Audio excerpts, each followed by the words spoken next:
Você é um peso morto, eu mereço coisa melhor. Foi isso que minha esposa disse enquanto me entregava os papéis do divórcio porque eu perdi meu emprego.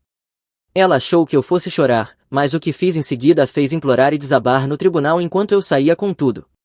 Olá Reddit, eu achava que tinha vida perfeita, emprego estável, esposa, apartamento agradável. Então perdi meu emprego e ela me chamou de peso morto e me entregou os papéis do divórcio. Isso deveria ter sido o fim, mas não foi. Deixe-me começar do início. Eu sou Karen Smith, tenho 34 anos agora, mas tudo começou quando eu tinha 32. Durante a maior parte dos meus 20 e poucos anos e início dos 30, eu achava que tinha tudo resolvido, carreira sólida em logística, estabilidade, bom salário, bons benefícios, um apartamento decente na cidade e Marissa. Nós nos conhecemos na festa de inauguração do apartamento de um amigo em comum quase uma década atrás. Ela era o tipo de mulher que chamava atenção sem esforço, inteligente, engraçada quando queria e rápida em dar opiniões. No começo eu adorava esse lado afiado dela. Ela dizia exatamente o que pensava sem filtro e eu achava aquela honestidade algo raro. Com o tempo aprendi que não era honestidade, era o jeito dela de se manter no controle. Para todos ao redor parecíamos um casal poderoso e ela cultivava essa imagem como se fosse seu trabalho paralelo. Viagens para regiões vinícolas, fantasias combinando no Halloween, nós dois em brunch com as amigas dela todo domingo. Ela garantia que as fotos sempre parecessem perfeitas. Eu não ligava, nunca fui do tipo que se importa com Instagram, mas por trás dos filtros e legendas as coisas eram diferentes. Ela tinha uma forma de me fazer sentir pequeno sem nem levantar a voz. Ela fazia piadas na frente das amigas dizendo que meu trabalho era apenas Tetris de armazém. Se eu mencionasse querer ter filhos um dia, ela revirava os olhos. Sempre que o marido da chefe dela era mencionado, ela fazia questão de comentar o quanto ele ganhava mais que eu. Nada era explosivo, eram apenas pequenos cortes que se acumulavam. Eu dizia a mim mesmo que poderia lidar com aquilo, e esse foi meu erro. As rachaduras começaram a ficar mais visíveis no meu aniversário. Eu tinha comprado um laptop novo para ela algumas semanas antes, algo que ela vinha insinuando para o negócio de consultoria dela. Achei que tinha acertado. No meu jantar de aniversário, na frente dos amigos, ela desembrulhou o presente, olhou para a caixa e disse, sério? Um laptop? Bem, é prático, eu acho. Depois ela se virou para Greg, o colega da aula de spinning, e disse, lembra quando você deu aquele álbum de fotos personalizado para sua irmã? Isso sim é atencioso. Ele riu sem graça.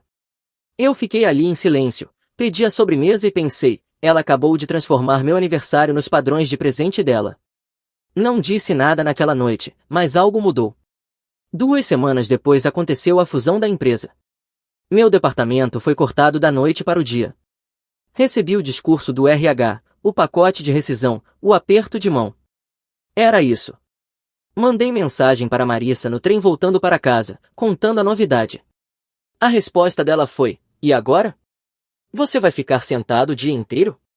Nenhuma ligação, nenhum vamos resolver isso juntos, apenas aquilo. Naquela noite ela não voltou para casa. Na manhã seguinte entrou carregando 2 cafés gelados, ambos para ela. Ela colocou uma pasta Manila no balcão como se fosse correspondência comum, papéis de divórcio. Você é um peso morto, eu mereço coisa melhor, ela disse e saiu de novo. Fiquei parado na cozinha olhando para aqueles papéis, e em vez de raiva, senti silêncio, uma clareza estranha. Tirei a chave reserva do meu chaveiro, coloquei ao lado da pasta e olhei ao redor do apartamento. Metade dos móveis já era dela de qualquer forma. O contrato estava no meu nome, mas tudo naquele lugar gritava Marissa. Então fiz as malas, algumas camisas, meu laptop, o caderno que eu tinha desde a faculdade e meu cinto de levantamento. Liguei para um proprietário que eu conhecia pelo trabalho e aluguei um pequeno estúdio mensal no mesmo dia. O novo lugar não era grande coisa, pintura descascando, uma vizinha que passava aspirador à meia-noite e espaço apenas para um colchão no chão, uma mesa de plástico e uma barra de puxada na porta. Mas era meu. No primeiro dia lá acordei às 5, fiz flexões e agachamentos até meus braços tremerem, comi ovos mexidos, aveia, tomei um banho gelado. Sentei com meu laptop e comecei a mandar e-mails para todos os contatos de armazém que eu conhecia, oferecendo análises de eficiência no local gratuitamente. 25 e-mails enviados antes do meio-dia. Coloquei as respostas em uma planilha. Naquela tarde Rob apareceu. Ele é meu melhor amigo desde o ensino médio, agora um advogado júnior em um pequeno escritório de litígio, com a carteira da ordem há pouco mais de um ano. Ele trouxe uma impressora de $30 e uma pilha de pastas. Sentamos no chão e ele me mostrou como fazer capturas de tela das mensagens, colocar data e imprimir cópias. Não discuta com ela, não responda, apenas documente. Provas vencem, não emoções. Rotulamos a primeira pasta como Comunicações da Marissa. Como se fosse combinado, mais tarde naquela noite ela enviou uma mensagem: espero que você esteja bem. Sem pedido de desculpas, sem responsabilidade, apenas aquilo. Eu não respondi. Fiz a captura de tela, coloquei na pasta e voltei a escrever e-mails de prospecção. O estúdio estava completamente silencioso, mas pela primeira vez em anos eu não estava esperando que ela aprovasse ou desaprovasse o que eu fazia. Era tudo reduzido ao essencial, desconfortável e estranhamente libertador. Esse foi o dia 1. Sem brigas, sem discursos, apenas uma decisão. Ela podia jogar os jogos dela. Eu reconstruiria em silêncio. A rotina continuou: 5 da manhã, ovos e aveia, e-mails frios registrados em uma planilha, blocos de estudo. E academia barata para encerrar o dia. A rotina era entediante, mas constante. Depois de cerca de 2 semanas eu finalmente consegui uma resposta de verdade. Um gerente de um armazém cross-dock no Distrito Industrial respondeu. O e-mail dele era curto: estamos atrasados e meus caras estão reclamando. Se você acha que pode ajudar, venha na próxima terça às 9 horas. Passei os dias seguintes me preparando. Imprimi um mapa do endereço deles, tracei os padrões de tráfego de entrada e saída e marquei possíveis pontos de estrangulamento. Pesquisei o volume de envios da empresa online, fiz uma lista de verificação para inspeção, uso das portas, área de preparação, sinalização, fluxo de paletes. Mantive tudo simples, coisas que aprendi em anos na logística, escritas em marcadores. Na terça de manhã cheguei 10 minutos mais cedo, usando roupas simples de trabalho. O lugar parecia desgastado, asfalto rachado, 2 portas de carga meio bloqueadas por paletes, uma fila de caminhões roncando na frente. Lá dentro o refeitório cheirava a café queimado e gordura. O gerente, Tony, tinha os olhos vermelhos e mascava chiclete com força. Olha, eu não tenho tempo para discurso de venda, ele disse, só me diga o que está errado. Caminhei pelo galpão com ele vindo atrás. Logo de cara eu vi o problema: faixas de preparação cruzadas, portas sem identificação, devoluções empilhadas no mesmo espaço das remessas de saída, trabalhadores zigue-zagueando paletes para lá e para cá como formigas sem mapa. Cronometrei um funcionário arrastando um palete do monte de devoluções até o cais mais distante, 7 minutos desperdiçados. Fazendo isso 3 vezes por hora, o turno inteiro perdia horas de trabalho. Peguei meu caderno e esbocei um diagrama simples. As devoluções estão congestionando a saída, mude esta porta para devoluções somente, marque a faixa de preparação para não cruzarem, rotule cada cais com sinalização por cores, só isso já reduz o vai e vem pela metade. Tony estreitou os olhos para o desenho. Você acha que fita e marcadores resolvem isso? Tente por uma semana, eu disse, se não ajudar, jogue fora, vai custar cerca de $30. Ele deu de ombros, certo, me mande um relatório. Naquela noite escrevi um plano de 2 páginas, direto ao ponto. Página 1, problemas atuais com fotos. Página 2, soluções recomendadas, custo e impacto esperado. Sem termos técnicos, sem enrolação, apenas, faça isso, economiza X minutos. Enviei. 3 dias depois ele ligou, testamos seu layout, o tempo de permanência caiu, as devoluções não estão mais nos sufocando, volte na segunda. Quando apareci, os trabalhadores pareciam até menos miseráveis. Tony me entregou um cheque pequeno, 30 dias, se você continuar ajudando, eu continuo pagando. Não era uma fortuna, mal cobria aluguel e comida, mas era dinheiro real ganho por mim. Saí com o papel no bolso me sentindo como se tivesse fechado um contrato da Fortune 500. A primeira coisa que fiz foi parar numa loja de móveis usados, comprei uma mesa de verdade e uma cadeira que não rangia, carreguei tudo pelas escadas estreitas do meu estúdio, coloquei no canto e fiquei olhando como se fossem troféus. Naquela noite Rob passou lá. Ele viu a mesa, deu um meio sorriso e disse, agora é o chefão, é. Eu ri, mas ele estava falando sério, não perde o foco. Um piloto não é estabilidade, continue acumulando. Ele abriu o laptop e revisou alguns documentos legais comigo, garantindo que eu não estivesse perdendo prazos. Meu primo Aaron ligou no dia seguinte, ele tinha servido nos fuzileiros e agora trabalhava na construção. O conselho dele era simples: disciplina é fácil quando as coisas estão ruins, o teste é quando começa a melhorar, não afrouxe. Até meu antigo capataz, Miller, entrou em contato. Ele tinha ouvido sobre a demissão e disse: mantenha a cabeça baixa, torne-se útil e as pessoas vão pagar. Logística não aceita desculpas. Anotei essa. Entre os três eu tinha responsabilidade coberta: Rob para o jurídico, Aaron para a disciplina, Miller para a experiência. Naquela semana o número de Marissa apareceu no meu celular de novo. Desta vez era mais agressivo: você vai se arrepender de me ignorar. Li 2 vezes e ri. Fiz a captura de tela e pensei que me arrependia de não ter pipoca pronta para aquela atuação. Não respondi, nunca respondia.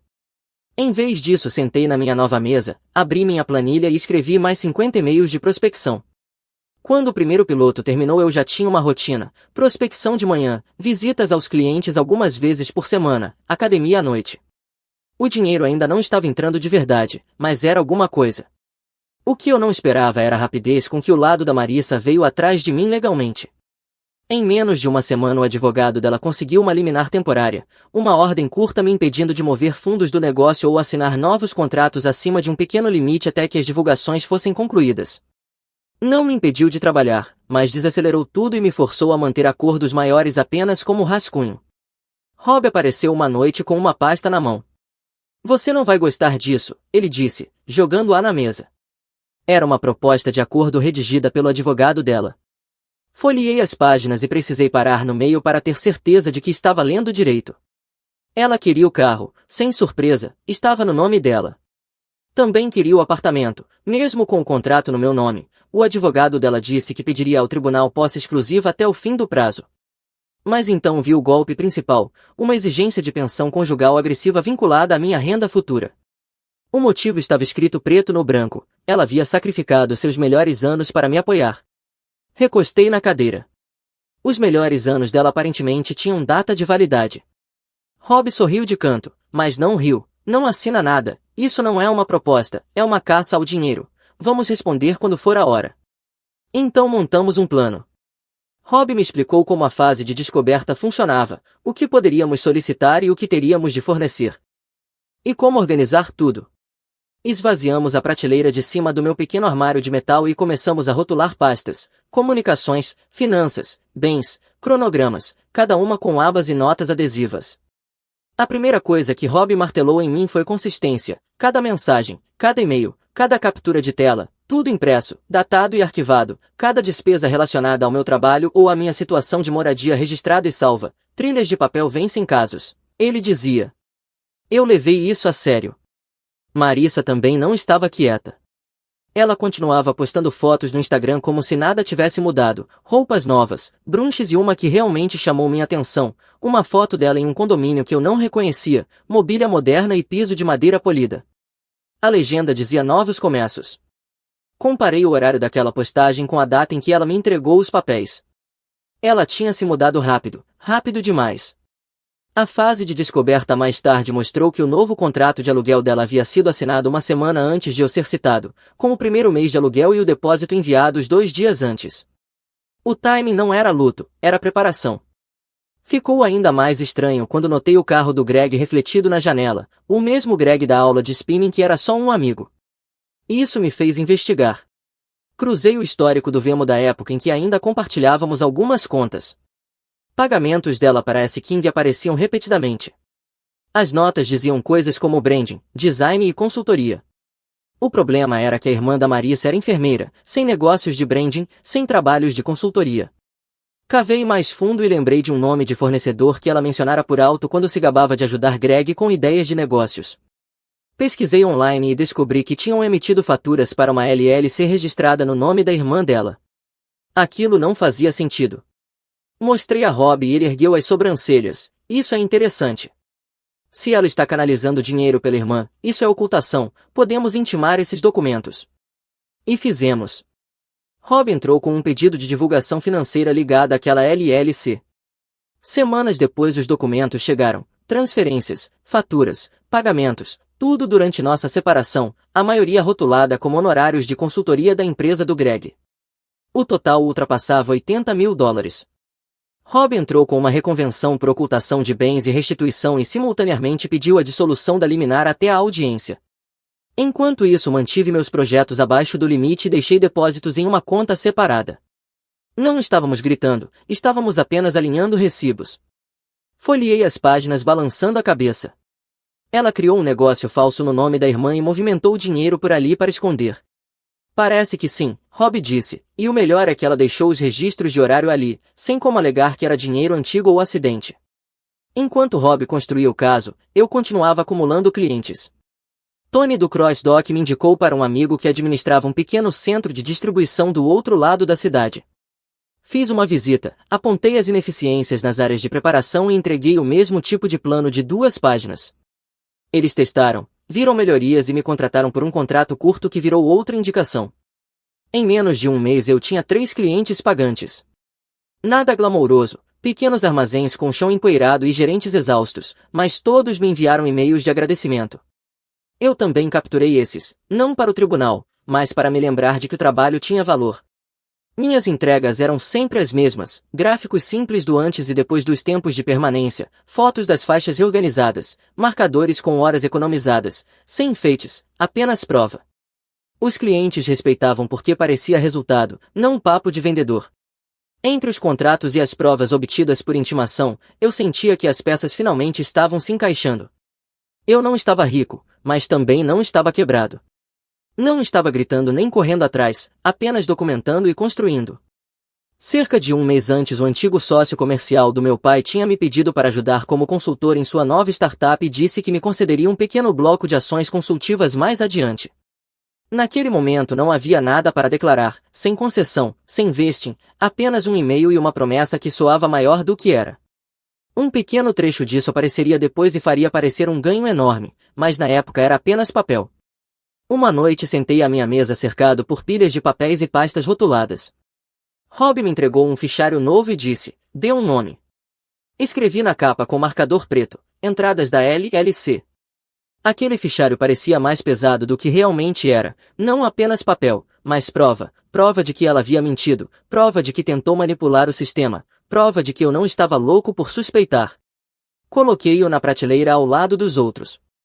Linha por linha, aba por aba, o caso ganhava forma e, pela primeira vez desde que ela saiu com cafés gelados e papéis de divórcio, senti que não estava mais apenas me defendendo. Quando você está enterrado em papelada, acaba encontrando coisas que nem sabia que ainda tinha. Foi assim que as gravações da terapia voltaram à tona.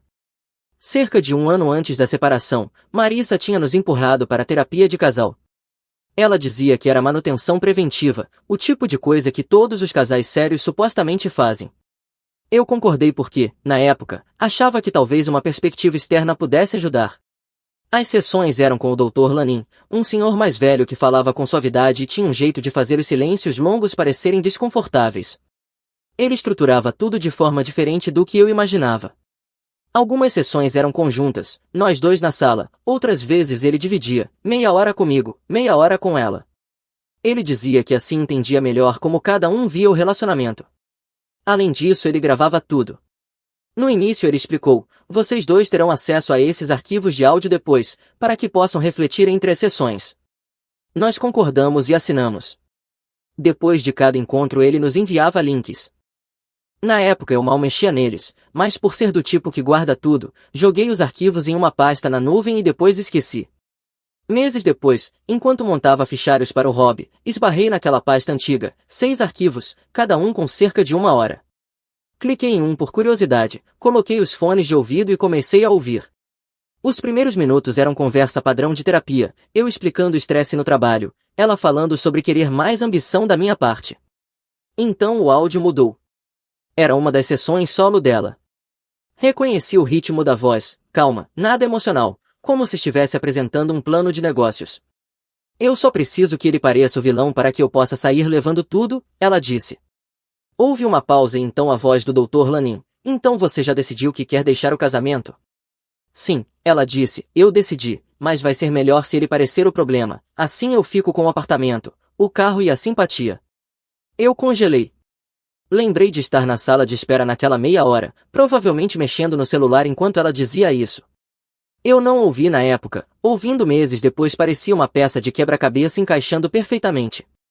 Naquele tempo, se eu soubesse, talvez tivesse reagido diferente. Mas naquele momento, sentado à mesa, eu não gritei, não joguei os fones, apenas fiquei olhando para o chão e pensei, então era mesmo um plano, não estresse, não falha de comunicação, um plano.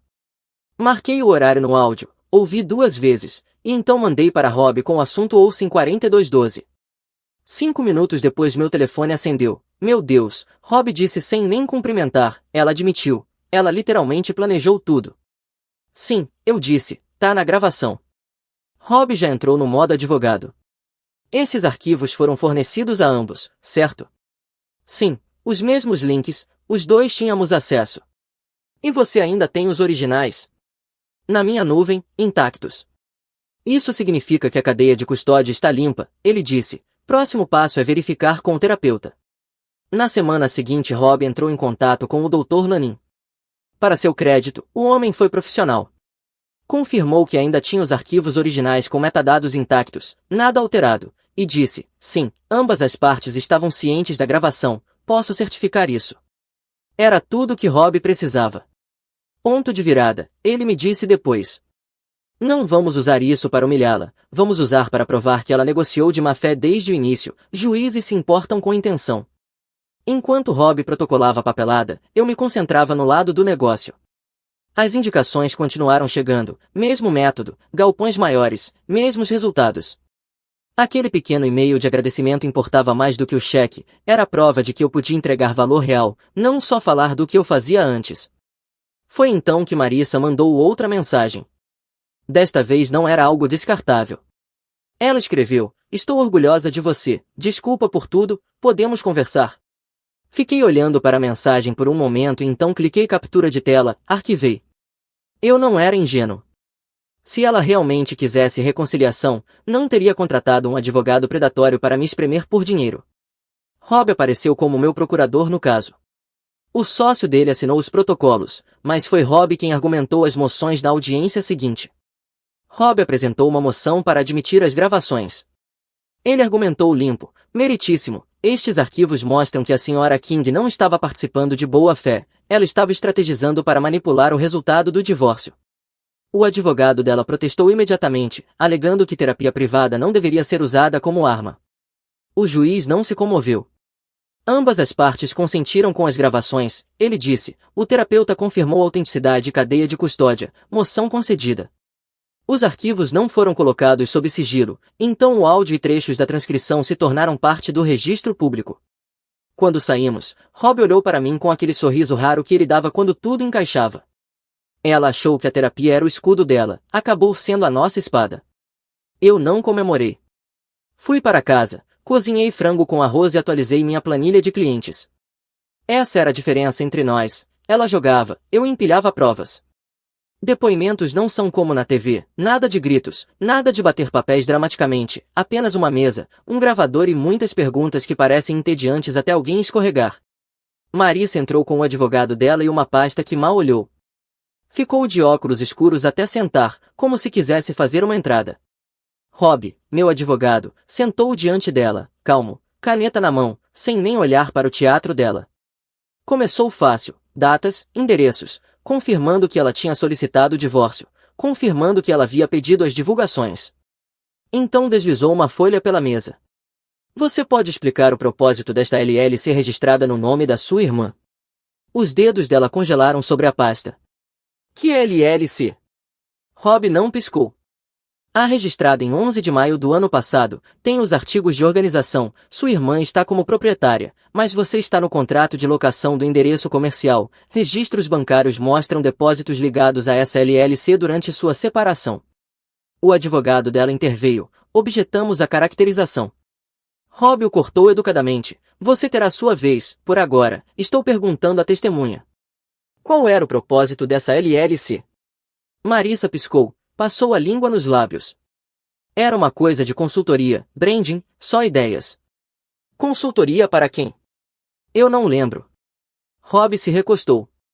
Você não lembra de ter recebido mais de $80 mil em pagamentos rotulados como honorários de consultoria da empresa de Greg Arlan durante a separação?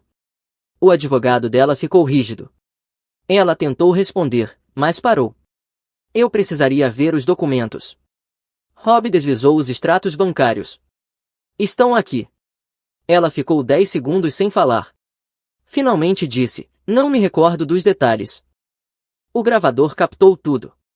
Quando o depoimento terminou, Rob sussurrou para mim na saída, ela quebrou, mesmo que volte atrás depois, só a pausa já diz muito. A audiência uma semana depois era um palco completamente diferente. O tribunal cheirava a madeira polida e carpete antigo. O juiz Reynolds estava elevado, óculos baixos no nariz. Marissa chegou em um cashmere bege como se estivesse ali para um ensaio fotográfico, não para litígio. O advogado dela abriu forte, argumentando que eu havia ocultado participação acionária durante o divórcio, referindo-se às ações que recebi da startup do antigo sócio do meu pai. Eles balançaram um trecho da Forbes como prova de que eu tinha valor guardado o tempo todo. Quando chegou nossa vez, Rob ficou de pé, calmo, uma mão no bolso e a outra folheando um fichário. Excelência, vamos revisar a linha do tempo. O Sr. Smith recebeu essas ações 28 dias após o divórcio ter sido finalizado. No momento do acordo, elas tinham valor líquido zero. Enquanto isso, ele clicou um controle e uma tela se acendeu atrás. A Sra. King criou uma LLC no nome da irmã antes do divórcio, canalizou mais de $80 mil para ela vindos de um terceiro e ocultou esses bens. O juiz levantou a sobrancelha. A documentação. Rob clicou de novo e extratos bancários preencheram a tela. Sim, excelência, e há mais. Ele fez uma pausa. Também temos gravações de terapia autenticadas onde a Sra. King admitiu que pretendia fazer o Sr. Smith parecer o culpado para sair com o apartamento, o carro e a simpatia. O terapeuta confirmou a cadeia de custódia. Eram sessões conjuntas com consentimento de ambas as partes. Marissa se remexeu na cadeira, braços cruzados. Foi quando ela explodiu. Eu sacrifiquei minha juventude por ele, ela gritou, interrompendo o próprio advogado. Eu desperdicei os melhores anos da minha vida apoiando um homem que nem um presente de aniversário decente conseguia comprar, e agora ele quer me arrastar pela lama. A sala ficou em silêncio, até o escrivão parou de digitar. O juiz Reynolds colocou a caneta de lado. Sra. King, se interromper novamente, eu a declararei em desacato, fui claro. Ela afundou no assento, rosto rígido, mas assentiu. Rob não levantou a voz, não precisava. Ele apresentou cada prova de forma metódica, ações concedidas após o divórcio, nenhuma omissão, LLC criada antes do divórcio, ocultação clara, gravações, prova de intenção. O contraste não poderia ser mais claro, um lado trouxe documentos, registros de horário e recibos, o outro trouxe explosões emocionais. Quando Reynolds deu sua decisão, o tom era medido, mas definitivo. A liminar sobre o negócio do Sr. Smith está suspensa imediatamente. Adicionalmente, a ocultação de bens pela Sra. King durante o processo de divórcio constitui má-fé. Ela é condenada a pagar restituição. Eu não reagi, sem sorriso, sem punho cerrado, apenas fiquei sentado com o rosto neutro observando Marissa encolher na cadeira. Pelo canto do olho notei até o oficial do tribunal erguer a sobrancelha, como se não acreditasse no colapso que havia testemunhado. Quando o martelo bateu, Rob se inclinou para mim. Isso é uma vitória. Eu apenas assenti. No corredor, logo depois, Marissa tentou diminuir a distância. Ela apressou o passo chamando meu nome, o salto ecoando no piso. Calem, podemos conversar, só nós dois, fora dos autos. Eu parei, olhei para ela e balancei a cabeça. Isso fica entre advogados. O rosto dela enrijeceu como se não estivesse acostumada a ouvir um não. Antes que dissesse algo, Rob se colocou entre nós. Toda a comunicação passa por mim. Ela lançou um olhar duro para ele e então se virou e foi embora. Eu a observei partir sem dizer nada e segui Rob para fora do tribunal. A decisão não encerrou as coisas, se algo, acendeu o pavio para a próxima rodada. 2 semanas após o juiz Reynolds determinar a restituição, Rob me ligou. Ela está apelando, disse num tom neutro. Não para derrubar toda a sentença, apenas para reduzir a restituição. O pedido afirmava que o valor a arruinaria financeiramente e acabaria com qualquer chance de recomeço. O advogado dela anexou cartas de amigos, colegas de trabalho e até de um terapeuta que ela havia começado a ver recentemente. Cada carta a retratava como estressada, incompreendida e genuinamente arrependida. Na apelação, ela argumentou que a restituição a arruinaria. Dois amigos mudaram de lado, um nos enviou uma declaração juramentada admitindo que Marissa havia planejado a narrativa, outro se retirou em vez de assinar algo falso. O tribunal aceitou os depoimentos. A credibilidade dela desabou assim que os autos se tornaram públicos. Trechos começaram a circular em fofocas locais. Eu não me envolvi. Marissa, claro, foi para as redes sociais. Postou uma foto dela bebendo vinho em uma varanda com a legenda: "Algumas pessoas esquecem quem as construiu". A seção de comentários era uma mistura de emojis de fogo, mensagens de simpatia e algumas críticas.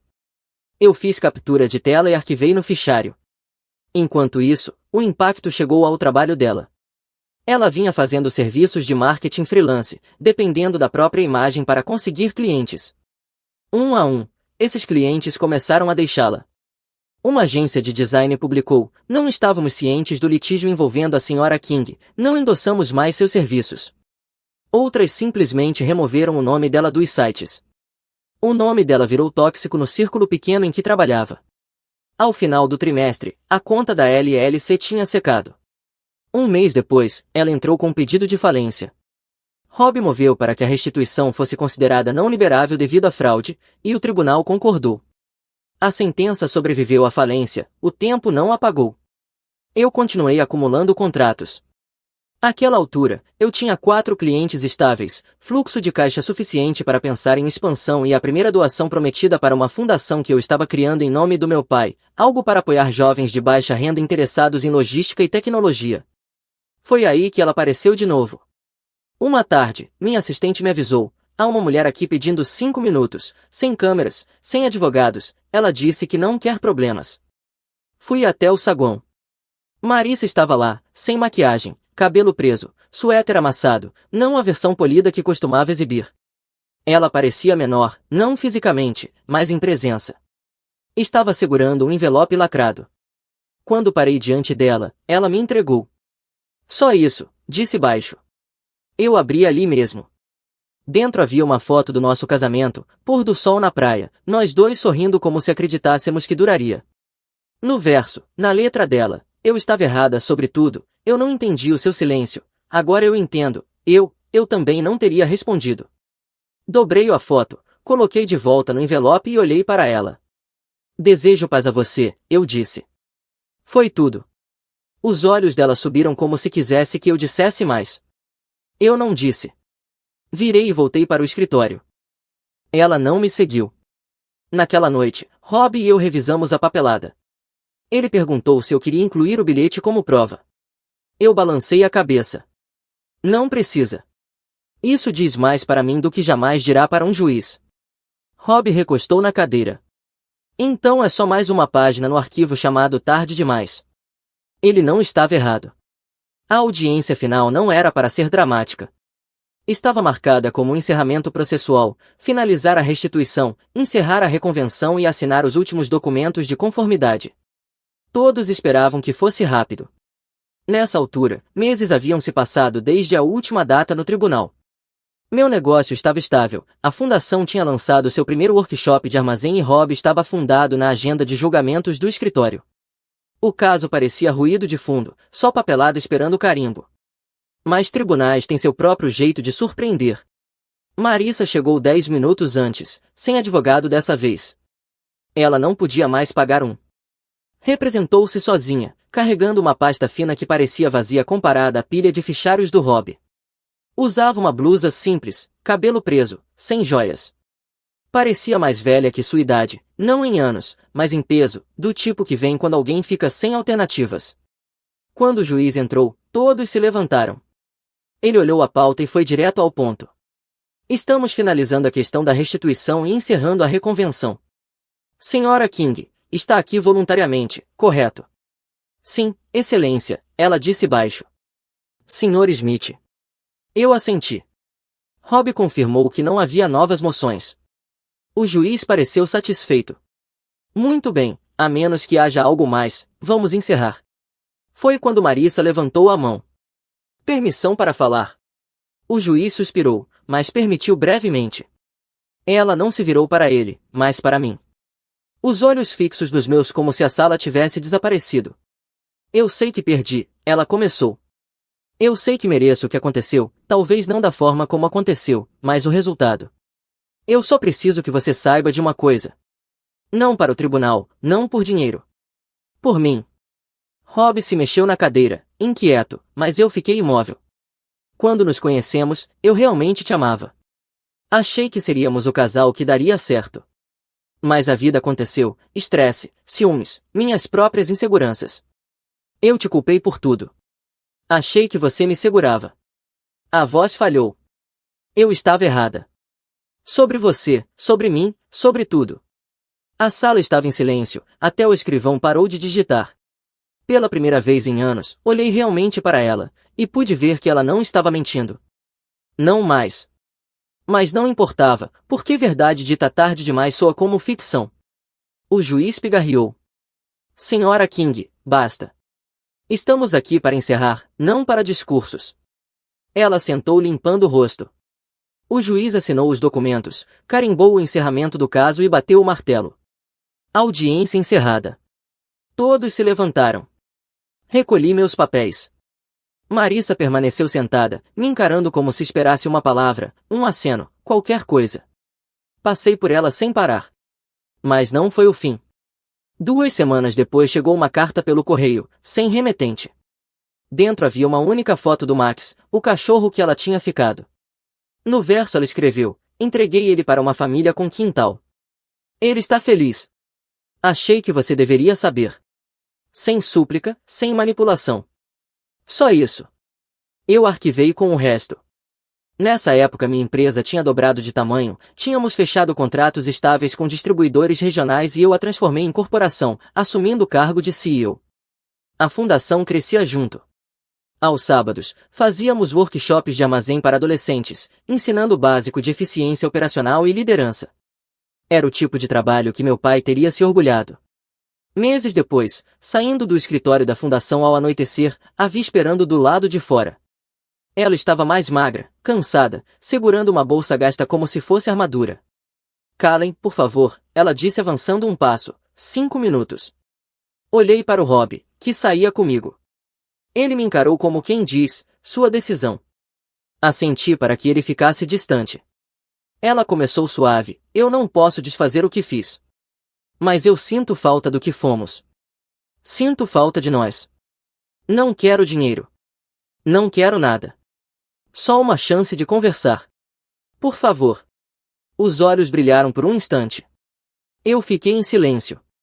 Então ela estendeu a mão, sussurrando, eu faria qualquer coisa para consertar isso. Finalmente falei, o momento de consertar foi quando você ainda tinha. O rosto dela desabou, mas tão rápido quanto cedeu, endureceu. A voz ficou fria, afiada, quase irritada. Você acha que é perfeito agora? Acha que esse sucesso todo te faz melhor que eu? Não esqueça que eu te fiz. Eu te levantei quando você não era nada. Sem mim você ainda estaria em algum armazém empoeirado movendo paletes. Inclinei a cabeça. E ainda assim estamos aqui. A boca dela abriu e fechou sem som. Ela me olhou por um longo segundo, como se quisesse gritar ou implorar de novo, mas nada saiu. Finalmente ela se virou e foi embora. Eu não segui. Aquele foi o verdadeiro fim. Não o martelo do juiz, não os documentos carimbados. Aquilo, ela implorando e depois voltando à arrogância. Era o último lembrete de quem ela realmente era. A verdade é que ela não sentia falta de mim, sentia falta do controle, do homem que eu fui um dia, aquele que se dobrava sempre que ela piscava. Esse homem tinha desaparecido. Voltei para dentro, tranquei tudo e dirigi para casa. Elise ligou enquanto eu estava na estrada. Falamos sobre um livro que ela estava lendo. Nada dramático, nada pesado. E percebi que essa era a verdadeira vitória, não sentenças do tribunal ou contratos, mas paz. Às vezes penso na Marissa, não com ódio, não com saudade, só com consciência. Ela está por aí em algum lugar, recomeçando. Talvez ela se cure. Talvez repita o mesmo ciclo. Eu não sei e não verifico, porque encerramento não é algo que alguém te dá, é o silêncio que você escolhe manter.